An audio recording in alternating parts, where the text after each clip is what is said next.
Welcome, everyone. We are going to start in just 1 minute, but sometimes it takes a little bit to sign into the Zoom call, so we're going to give folks just another minute to join us before we get started.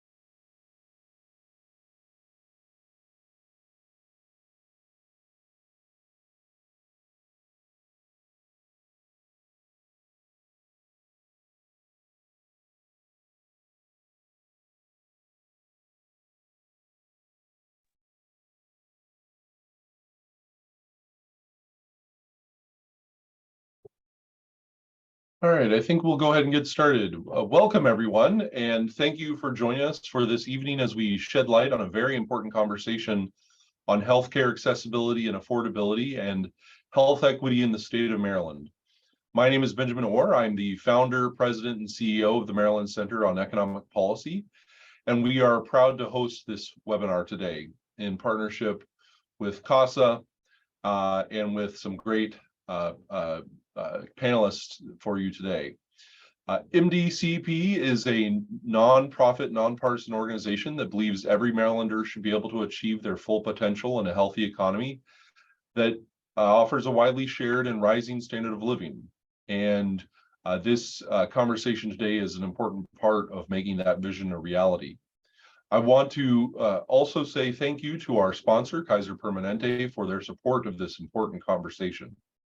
We will be recording this webinar and we'll share it with everyone who registered for the event. And with that, nope, okay. With that, I will hand it over to Kevin Slayton, who will moderate the rest of the evening. Ben, thank you very much, and good evening to everyone who is joining us for this webinar tonight. Thank you for taking time out of your day to join us as we work and explore what it means to advance healthcare access for all of Marylanders. Tonight, again, I'm Kevin Slayton. I'm the campaigns manager of the Maryland Center on Economic Policy. I'll be hosting and moderating the panel for this evening's discussion. As we move through this particular webinar, please feel free to ask any questions on the Q&A chat, and we'll try our best to answer those at the end. But first, today we'll be hearing from many different advocates, particularly those who are active on the ground in advancing health access to all Marylanders. First, we'll hear from Jasmine Arumbaru, State Policy Fellow at MedCep with us. She's our colleague. Jasmine comes from a social work background. Her interests and work focus on a variety of policy issues at MedCep, including those closely affecting those in the immigrant community. We'll also hear today from Claire Hyacinth, the Senior Policy Analyst for Health Insurance and Marketplace Policy at the Center for Budget and Policy Priorities. Claire's work focuses on promoting federal and state policies that improve affordability and accessibility of the Affordable Care Act marketplace coverage. And then from CASA, our friend and partner in the work, we have Dr. Michelle LaRue, who is the Director of Health and Human Services. Dr. LaRue is a public health professional with over 20 years of experience. She has spearheaded a number of national and international public health initiatives while working for a number of national nonprofit organizations, all in the U.S. that are focusing on health literacy, health inequities, healthcare access, cultural competency, case management, health navigation, and health education. Lastly, we have CASA member Jennifer Palenka, who will be sharing more about her own experiences. And I think we want to give a special shout out tonight to our dear friend, Ninfa Amador, for all of her assistance in pulling this webinar together. So without any further ado, I'm going to bring up our first panelist, and that is our friend Jasmine.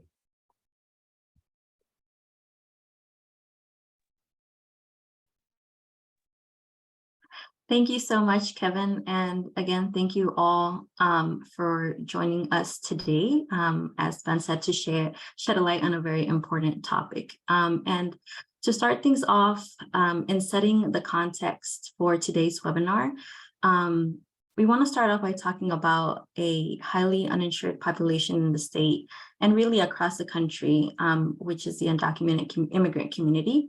Next slide, please.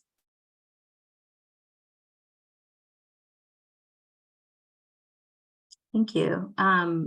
As you might know, undocumented immigrants tend to have disproportionate uninsured rates. And really, this is a result of systematic exclusion of this community from accessing different healthcare programs.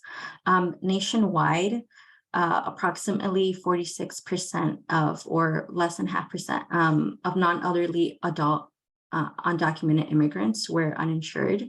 And this is compared to roughly 8% of US citizens and 25% of non-citizen or immigrants who are deemed as lawfully present immigrants. In Maryland, while the uninsured rate is approximately 6%, non-citizen immigrants accounted for about 38% of the uninsured, but only account for about 7% of the state population. And when you look closer at demographics such as race and ethnicity, you find that about 21% of the Latinx community was uninsured compared to much lower rates for their Black and white counterparts in the state of Maryland. Next slide, please. Thank you. And while there's no denying that everyone deserves quality and timely access to healthcare, but there are a lot of reasons why extending coverage to undocumented immigrants is beneficial not only for individuals, but for communities and really the healthcare system. Gaining health coverage really decreases a lot of the negative effects of being uninsured. Research has shown that the expansion of health coverage, and particularly Medicaid expansion through the Affordable Care Act, improved access to care, affordability, and also overall health outcomes. And when looking at states that offer some type of coverage to children, regardless of immigration status, these children were less likely to be uninsured or have foregone medical, dental, or some type of preventative care. And overall, public health is improved when health coverage is expanded to all members of a community, regardless of immigration status. As we have seen through the pandemic, it's essential to make sure that the spread of illnesses or other communicable diseases is preventable to reduce both healthcare costs and also, I think, the burden on the healthcare workforce in the long term. And again, this can be done by making sure that everyone can access a healthcare provider and really services to mitigate some of these issues. Next slide. In addition, there's also an increased likelihood of economic stability through healthcare coverage expansion. Work productivity has been associated with health insurance, such that insured workers are less likely to call in sick compared to their uninsured colleagues. And when this happens, employees are less likely to decrease their earnings from missing work. Also, increasing coverage really reduces the burden of medical debt. Research has found that, again, expansion of Medicaid through the ACA reduced over $1,000 in medical debt per person. And when people don't have to worry about paying for medical bills, they can focus on purchasing other basic necessities such as food, clothes, etc. And really that money is circulated back into the local economy. Also, when medical debt is reduced, credit lines are improved. And as mentioned, when focusing on bills that are not medical bills, you can pay your rent, and evictions are also reduced, specifically for low-income households.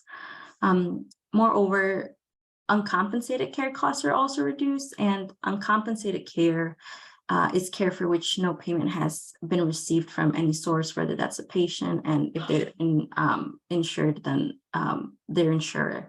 And really this, for hospitals and for patients, they're sparred from the administrative tax of recouping payments and really the bureaucratic process that they might have to go through. Next slide, please.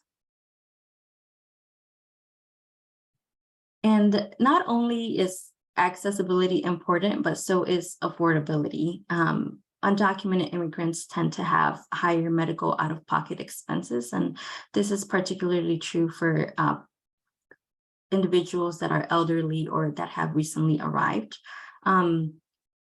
Subsidies and really other forms of financial support are truly needed for families to reduce their reliance on less affordable and less comprehensive healthcare. And this can encourage preventative rather than urgent care, which can also be costly. I think as other panelists might talk a little bit more later on, Maryland has the opportunity to ensure that excluded and often low-income residents and workers can get the medical care that they need. The fact is that expanding healthcare coverage to a wider share of our population brings about more healthy and economically secure communities. And again, we can strengthen the health of the state by providing affordable healthcare to our communities and remove barriers such as immigration status that often produce socioeconomic and racial ethnic health disparities. And I will pass it back to Kevin. Thank you all.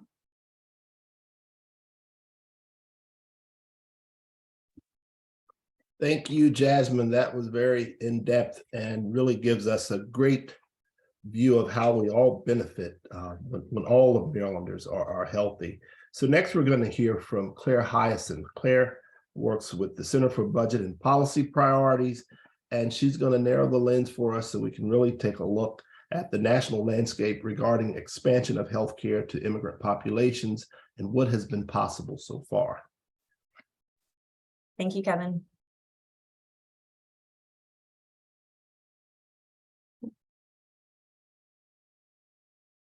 So today I'll be providing an overview of how other states have gone about expanding coverage to people who have been excluded from coverage because of their immigration status.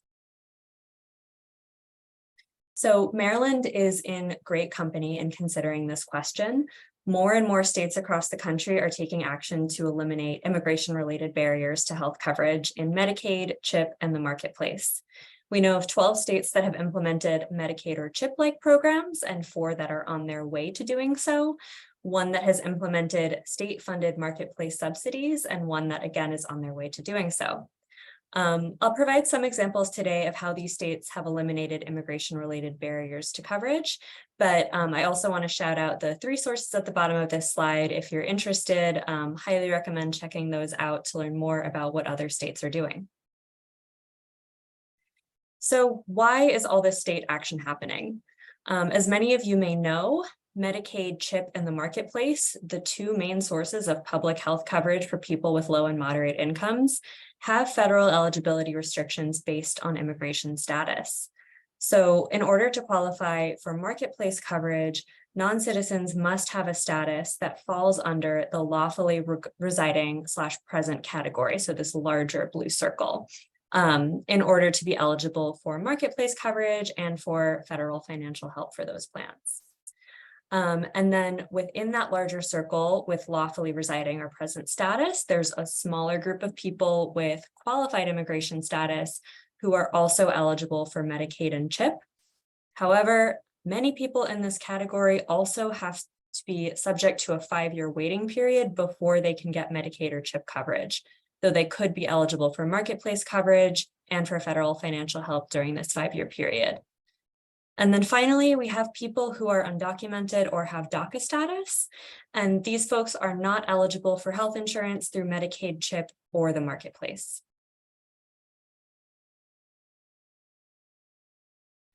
So as I mentioned, people who are undocumented or have DACA are ineligible for Medicaid or CHIP, but I did want to note that they are eligible for Medicaid payment for services related to an emergency medical condition. So a life-threatening medical condition or labor and delivery. These folks are also ineligible to purchase plans in the marketplace, even at full price.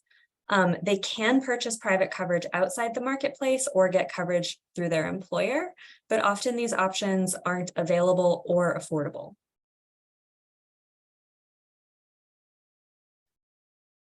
So thankfully, states have the flexibility to vary from these federal eligibility restrictions. They can submit a state plan amendment to cover children and/or pregnant people with lawfully residing or present statuses.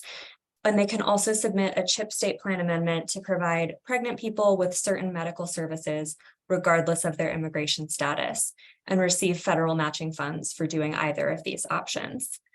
However, these coverage expansions are for a pretty limited set of people.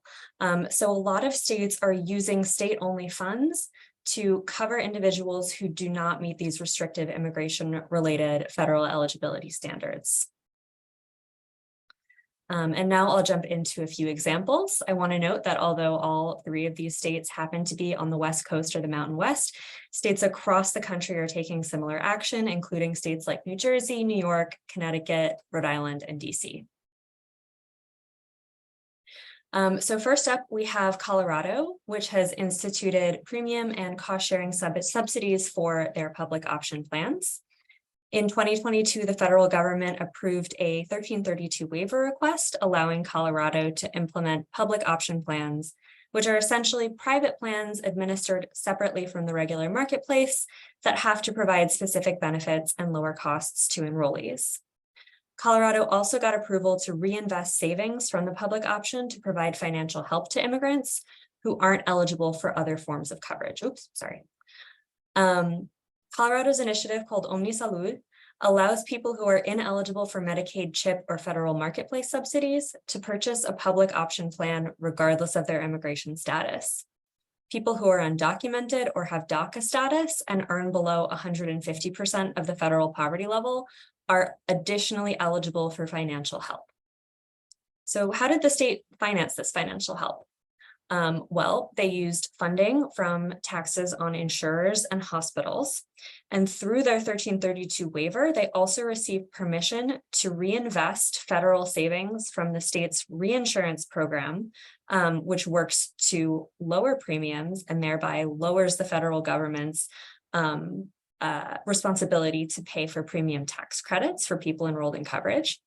And they also received approval to reinvest savings from the lower premiums that public option plans are required to invest. So basically what I'm trying to say here is states, or provide an example of, is that states can use savings from other health programs to fund these subsidies. The state also chose to institute a funding cap on the silver enhanced plans, the plans for people who earn below 150% FPL. And the state, in fact, reached this funding cap after just the first 5 weeks of offering the program. And they had planned to cap enrollment at 10,000 enrollees. They only expected 3,000 to sign up, and they blew past those expectations, largely due to lots of planning and outreach from advocates, community-based organizations, and through word of mouth from enrollees who were incredibly excited and appreciative of this new coverage. On the other hand, it's notable that there was pretty paltry enrollment in the unsubsidized plans, which I think speaks to the importance of ensuring that coverage is not just available, but also affordable, as Jasmine spoke to earlier. Our next example is Washington State, which took a similar approach, combining this federal waiver request with state-funded subsidies. So in December of last year, the federal government approved a waiver request allowing Washington to allow people to enroll in marketplace plans and gain access to state subsidies regardless of their immigration status. Folks who worked on this directly wanted to point out that this was the culmination of a years-long effort. And as a result, beginning in 2024, the state will allow people earning below 250% of the federal poverty line who are not eligible for Medicaid, CHIP, or the federal marketplace subsidies because of their immigration status to access coverage and financial help. The state appropriated $55 million to fund this expansion and received approval to reinvest any federal savings into the program. The program hasn't yet gone into effect, but the state anticipates that it will result in reduced uninsurance, improved consumer experience for mixed status families who would be able to enroll in the same plan together, and slightly lower base premiums. Now, I have just one example of a state that has pursued this expanded coverage through Medicaid or CHIP, but it's a bit of a doozy. It's, of course, California, which has done a really impressive job at expanding coverage to undocumented folks. Some things that I'll point out here are that the state took this progressive approach, starting with expanding Medicaid coverage to children younger than 19 in 2016, and then following that up with an expansion to young adults in 2020, to adults 50 and older in 2022. And then finally in 2024, the state is planning to expand Medicaid coverage to adults aged 26 to 49 who are ineligible for Medicaid because of their immigration status.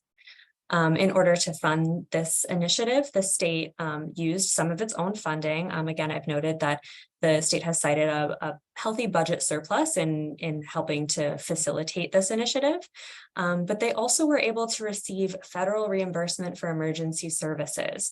So again, people who are undocumented or who have DACA status are eligible for Medicaid coverage of emergency services. And the state of California basically said to the federal government, if we're covering these folks under our Medicaid program, we're saving you money. And we'd like you to reimburse us for those savings and then put that into the program. At least I know that's the case for their young adult expansion. And as for outcomes, they're pretty impressive, I think, particularly for the population of children and teens. Uninsurance among non-citizen children decreased by 34% as a result of the Health for All Kids program. And there were also some healthy coverage gains for young adults and older adults as a result of this expansion. So to wrap up with some lessons learned from these states, first of all, I wanted to note that efforts to eliminate immigration-related barriers to health coverage in Medicaid, CHIP, and the marketplace are not mutually exclusive. States can pursue ways to open up these both of these programs simultaneously, as for example, Colorado is doing. Second of all, sustained advocacy is key, as you can see from examples in Washington and in California.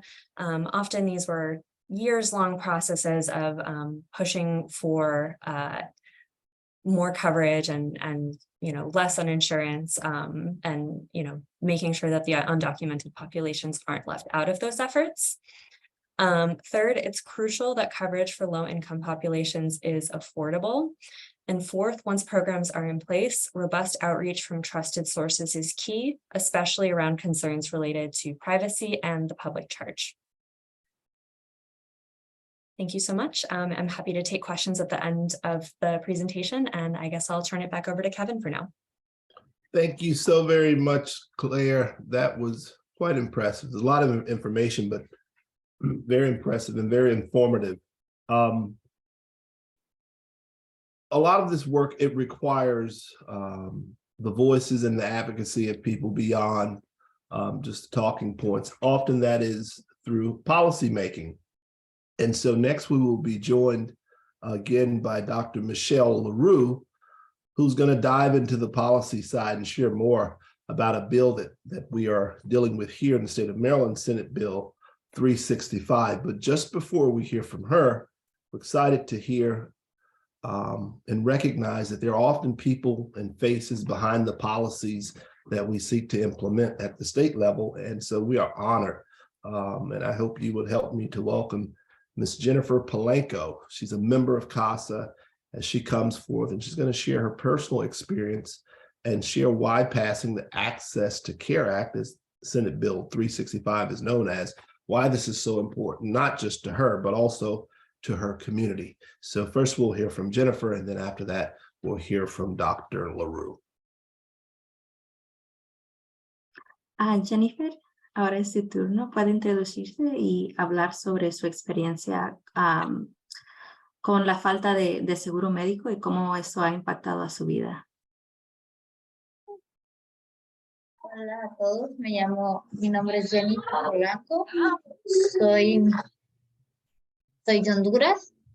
Llegué a este país un poco más de los 4 años. Vine con mi niña de 4 meses, que ahora tiene 4 años.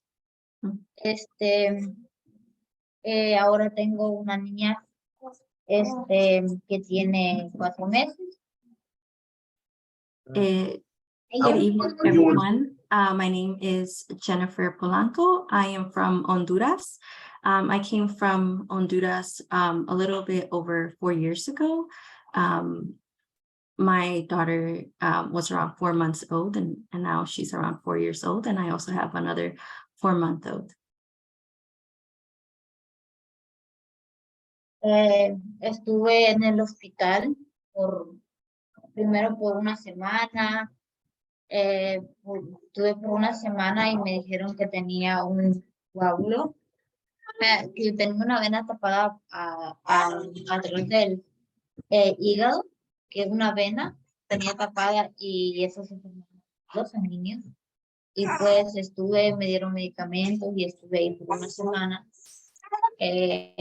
Pero me dijeron que me tenían que operar, pero como no tenía seguro, tenía que esperar hasta que tuviera seguro médico.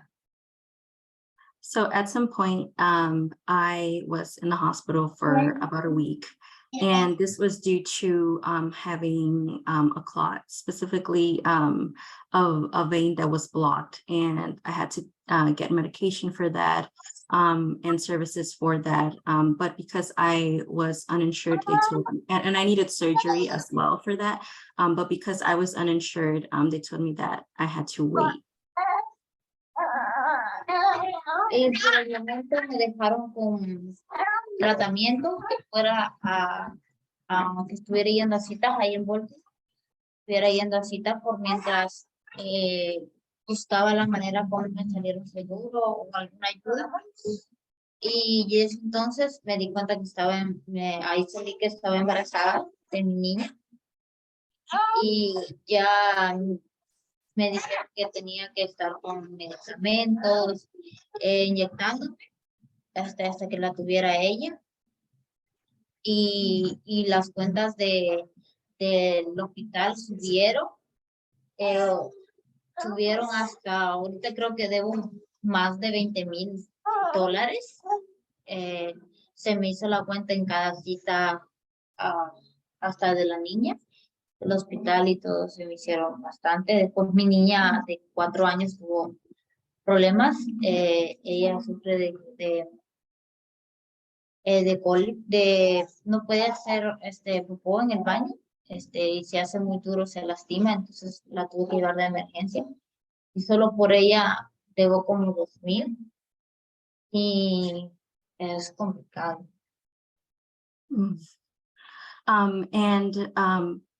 The doctors told me that I had to get some treatment, and meanwhile that was occurring, I needed to find some type of financial help to make sure that I could cover some of the costs. But at the same time, or around that time, I found out I was pregnant, but I still needed to continue treatment. I still needed to get my illness treated.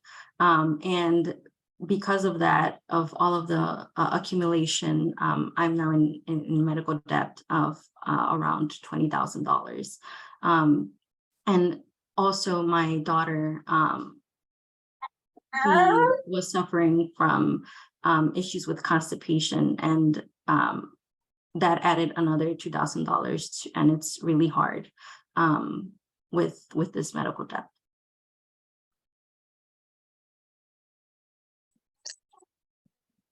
Puede continuar. Pues me han estado llamando para decirme cuándo voy a pagar, lo del hospital, y por el momento no he podido pagar porque no estoy trabajando, mi niña está bien chiquita. Me dijeron que en el hospital que no podía hacer fuerza, no me puedo agitar mucho porque me falta la respiración. Entonces, y tengo que estar yendo a citas al hospital, tengo que estar yendo al hospital para que me chequeen la sangre, a ver cómo estoy, si ha subido mi problema o cómo se está manteniendo. Pero por el motivo de que no me suba más la cuenta del hospital, he decidido no ir, pero hay veces que sí me he sentido muy mal, pero pues no quiero que la cuenta se me suba más y yo no poder pagar. And unfortunately, I still need to continue getting treatment. There are times where I don't feel very well, but because of this fear of the medical cost increase, and I've decided not to go because of lack of insurance.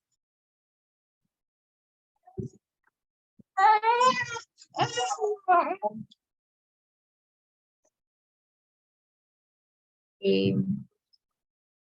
pues ahorita, por el momento, mi niña no la he llevado al doctor por lo mismo, como ella no tiene seguro, me cobra mucho, casi $100 por cada consulta, aparte de sus vacunas y todo eso. Entonces mi niña, como no tiene seguro, no la he llevado al hospital, le faltan sus vacunas. Es muy complicado. Yeah, and it's also very complicated because my daughter, I also need to make sure that she's up to date with her vaccines, but because she's uninsured, I can't afford $100 per consultation or whatever it is that they might charge that they might charge me for receiving services. So yeah, it's very, very complicated.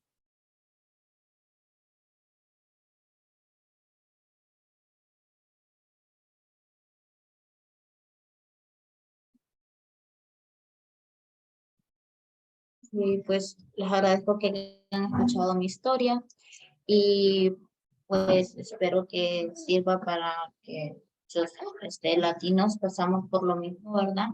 Y pues espero que puedan ayudar a muchos latinos, más que todo niños, adultos que tienen muchos problemas de salud y crean que la necesitan bastante.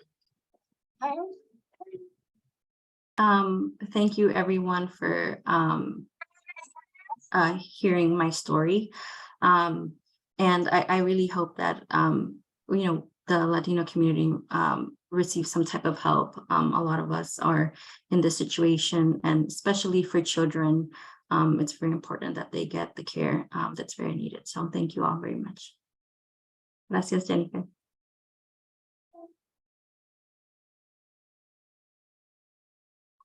And I'll pass it to Kevin. Yes, Dr. LaRue is going to come forth now and share about Senate Bill 365 that is currently being heard in the legislature. Great. First, I want to start with saying gracias, Jennifer, por compartir tu historia. Thanks to Jennifer for telling her story. Sadly, it is not a unique story to us at CASA. CASA believes that access to healthcare is a human right. And we've already talked, my colleagues have talked about the health equity and the public health perspective around access to care. CASA is a member-driven organization. We have over 120,000 members. And what exactly does that mean? I mean, our leadership council, which is composed of community members, vote on our local, state, and national priorities. It is not a surprise that this year healthcare was voted #1. And so, as I was saying, Jennifer's story is not unique. We see thousands of community members come through our door every day. We tirelessly help them navigate the healthcare system here in the United States. Just to give you a quick glimpse beyond Jennifer's story, just last year alone, we assisted over 50,000 Maryland residents with a wide array of health navigation services. We manage a multilingual health hotline. We've done so for over 10 years, helping people and giving them referrals and appointments, even in-house for direct services. But we've seen a sustained 500% increase in our call volume since the beginning of the pandemic. That has not gone down.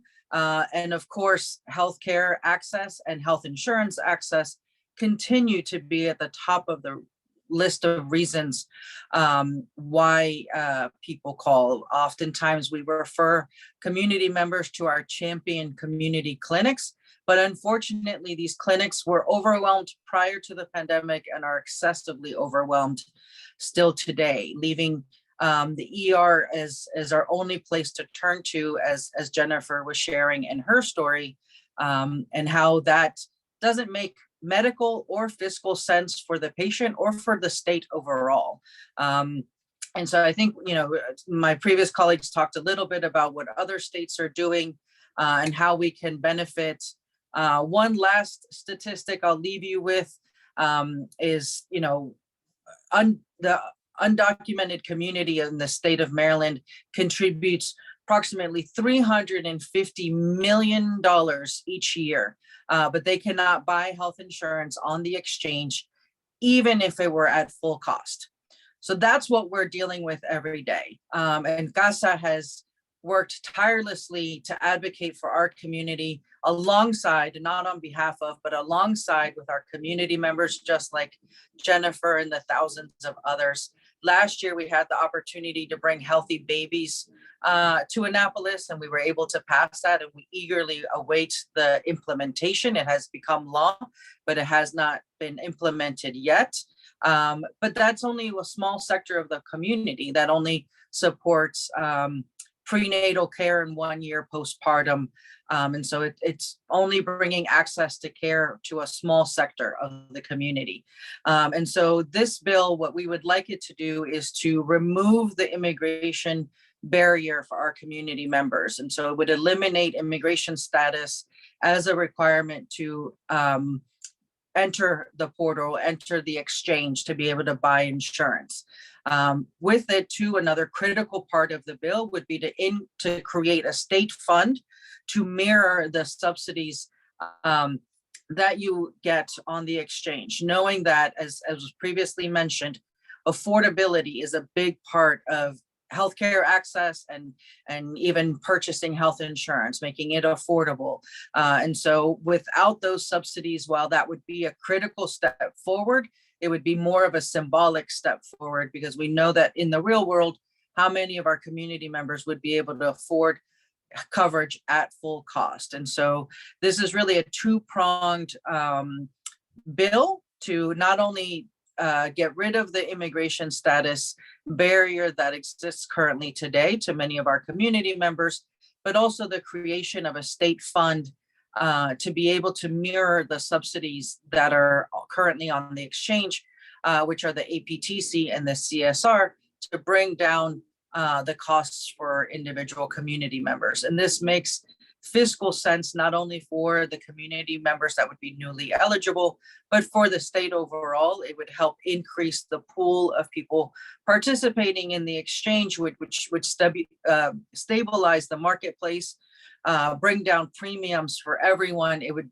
bring down dramatically the uncompensated care that our hospitals are facing every day, as well as being able to improve the health outcomes for our families across the board, and improving the health for the state. We know that we are interconnected both medically, especially with infectious diseases. As we're coming out of this pandemic, we saw how directly related or interconnected we are there, but we also are very interconnected fiscally when it comes to healthcare costs.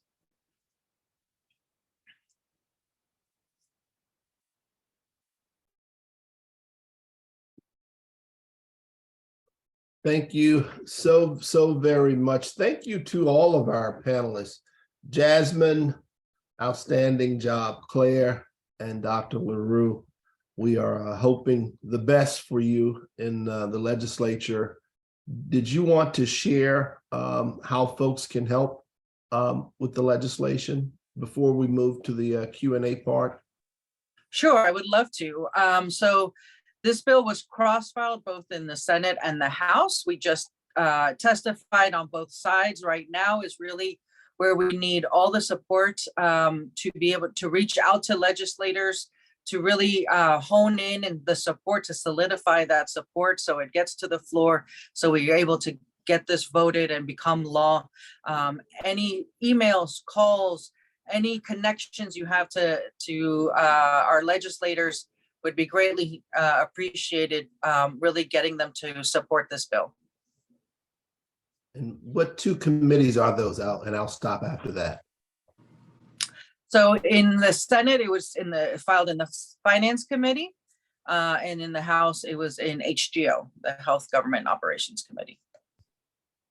Thank you so very much. Again, thanks to our panelists for that amazing insight you've shared. We now want to turn our attention to you all, to the audience, and those you who have joined us online by taking some of your questions. Remember, we have a Q&A section here. You can click on and put your questions inside of this section, and we can ask them. Someone asked, can people with TPS buy insurance in Maryland? Who wants to take that one? I can take it. So currently, people with active TPS are eligible for purchasing a qualified health plan through the exchange. They are not eligible for Medicaid though, but they are eligible for to purchase a plan through the exchange, as well as to receive the subsidies. Gotcha. And someone wanted to know also, who would this bill help? Would it only help undocumented immigrants?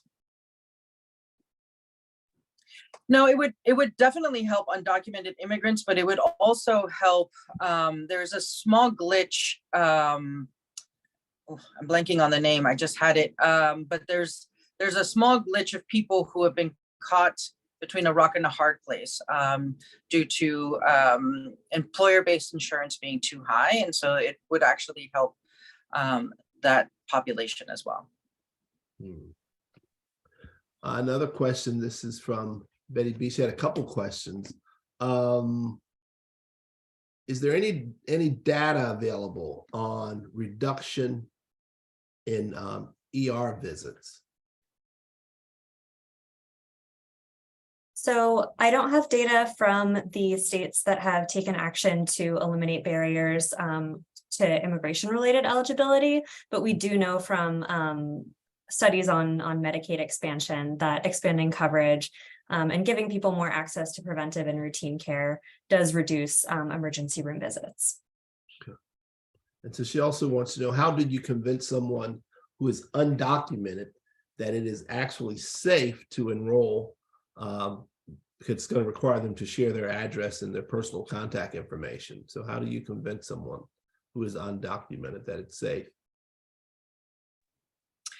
Yeah, we have worked very closely with the Maryland Health Benefit Exchange in drafting the bill and supporting the bill, and in just the security that they have overall. We have worked very closely with them since the ACA was implemented. We've been helping family members enroll in the ACA ever since it has become law, and I think the combination between their assurances and the safety of the information in the portal and CASA's relationship with the community, we would be successful in making sure that our community gets enrolled and gets the best product possible. And I think our community really understands too the importance of having access to care. And I think, the pandemic is just the latest and biggest of examples of why it is so critical to have health insurance for all. Agreed.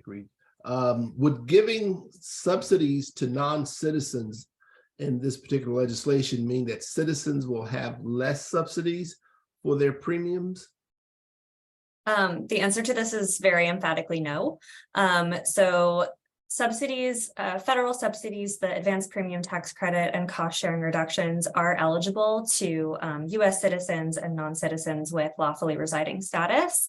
Undocumented immigrants are currently left out of those subsidies. So what the Maryland bill is proposing to do is to provide separate subsidies to the undocumented community and to DACA recipients. They would not have an impact on the federal subsidies that folks already receive. Got it. Dr. LaRue, I think this question is for you also, is when you were speaking, they want to know, what do you include in, quote, the contributed to our community, end quote? Does this mean income? Our community contributes to society overall in a multitude of different ways. Just again, using the example of the pandemic, our community, for the most part, works in essential jobs. You know, they were literally risking their lives every day going to work that were in-person industries like food service, cleaning, construction, that do not have remote work options. They were risking their lives on top of that in industries that don't typically give paid sick leave to employees as well as they contribute approximately $350 million in local and state taxes every year. But because of their lack of access to many of the services, they don't actually redeem the benefits that the rest of us have access to. One more. I think the deadline for letters, emails, calls to the legislature, I don't think there's an actual deadline. We would say you start calling now. I don't think they voted in either committee. Am I correct? So you can start sending letters, emails, calls now. And then one anonymous question was, have any other states seen an increase in immigrants due to such policies? So we don't have data to respond to that question. I will just note that figuring out doing research on reasons for people making interstate moves is a complicated area of policy research. There are a lot of different things that impact why people choose to move between states. And I think we know that some of the most consistent ones are moving for things like jobs or family. I think that is it for our questions. Did anyone have any other questions that they wanted to get in at this moment? We don't want to have any unanswered questions. Going once, going twice, going twice again, and twice one more time. There are none. But if you do, feel free to reach out to any of our organizations with your questions. Offline, we'd be more than welcome, willing to try and get a response to you as soon as possible. Again, I just want to thank our panelists for joining us. Oh yeah, there is one. We will be providing for those who registered a copy, a copy of this recording. So don't worry about that. We're going to definitely take care of that. Again, I just want to thank you all for joining us. Kudos to my colleague Jasmine, outstanding job, and to the folks who are working behind the scene. Tech is not my thing. One more will ask any key legislators. Dr. LaRue, they want to help you get this bill through. Any key legislators? I imagine the chairs of each committee. Definitely the chairs of both committees and the members of both committees overall would be really helpful to be able to really push this through. Okay. And then this is one more question got in. How is CASA addressing disparities for members who have limited or zero access to transportation? I mean, I think that is a really complicated question or answer. We do help families as much as possible when it comes to transportation. There are some community programs that we connect families to in transportation, and making sure that our families have as close access to it as possible. Many of the community clinic partners that we work very closely with are within the same communities because we both intersect in the communities that we serve. And so partners like Clínica El Pueblo, Mary Center, and the like are within the community that we serve. So in terms of primary care and having access to these clinics, the issue is just the access because they're so overwhelmed. And so being able to get more access to health insurance will increase access to care overall. Outstanding. Once again, thank you all so much for joining us this evening. On behalf of my colleagues at the Maryland Center on Economic Policy, if you don't know her, Callie Shumich, you might want to meet her in Annapolis. She is an amazing lobbyist. To the others who have been working, Raquel, and again, Jasmine, for your work. Again, thank you all for joining us. Thank you for your questions. As we stated, once again, we'll be sharing the recording. And so have a wonderful evening. And we look forward to seeing you all. And don't forget to reach out to your legislators. That's HGO Finance Committee. All the best to each of you. Have a wonderful, wonderful evening.